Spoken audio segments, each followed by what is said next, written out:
Thank you, Riv. I want to welcome Kiwikid and Cloudnguyen after a pretty solid victory there over Winter Fox. Has got to feel good. Immediately, I want to ask Kiwikid about the dynamic within the team, bringing Cloudnguyen in, both on stage, like in games, as well as in the house. Honestly, I'm just gonna be frank. I'm trying to sugarcoating everything. Honestly, it's pretty terrible. Like, man, there's just a lot of. It's just everybody hates losing, and we're not really dealing with it well. And there's like just five like hormonal like adolescents just like running around, and we're all just like really kind of like reverse pumped because we're just losing. And man, like, I don't know if we know how to solve conflicts right.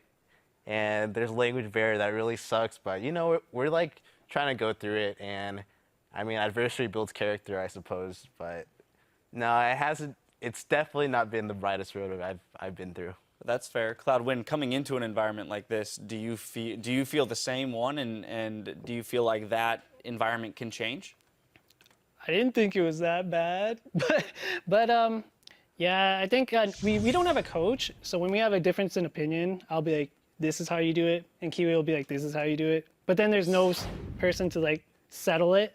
So then when this conflict comes up, we just don't know how to deal with it. Yeah. And eventually, sometimes it can lead to like players like offending each other because you think they're better than the other player, saying that their opinion's better. Right, and you've come in kind of into a shot calling role. So how does that, I mean, there is a bit of a hierarchy when you're in game as a shot caller. Do you find that there's conflict there, or do you guys work well when you're in the actual game scenario? Well, like, I think everyone pulls a bit of shot calling, and it's kind of hard because everyone's has mixed opinions, but usually I'll do the shot calling, and then everyone just listens because no one else doesn't really mind anything. Right. Well, that's good. Yeah, I mean, that's the idea. Everyone just listens. So, Kiwi, I want to touch on it again with you, though, in that do you think that there are lessons that you can impart as the veteran player, one of the longest-standing members on Dignitas, along with Shifter as well, to you know, some of the newer players on the team in terms of the way that workflow and things operate in the LCS?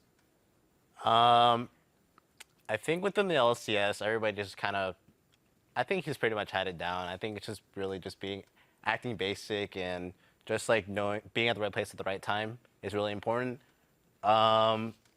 The biggest thing I can impart to Cloud is like he's like a bloodthirsty solo queue player, and I know exactly how that feels. And I've always had to control that. I still have problems with that. I think that's my biggest problem with support, even still. Yeah. And no, I mean he's just getting into it, so we're just gonna let him feel it out first. Yeah, absolutely. So, Cloud, what has the learning experience been like for you as you are coming out of solo queue right up to the big stage? Oh, it was hard from.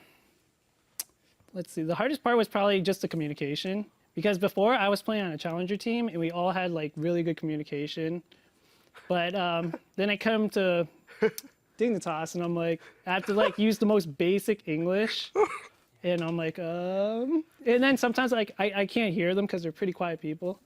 But yeah, it's getting better. We're definitely getting better. Well, you had some flashy plays today. No pun Literally. intended, or pun intended. Yeah, literally. Oh, plenty of Jarvan Flash knockups. What gives you the confidence to come out and play that way? Because we don't see that with every new player on this stage.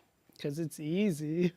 All right. Oh my God. There it is, just laying it out, laying it out for you. Holy. I do want to jump into our replay. We're going to go 36 minutes into the game.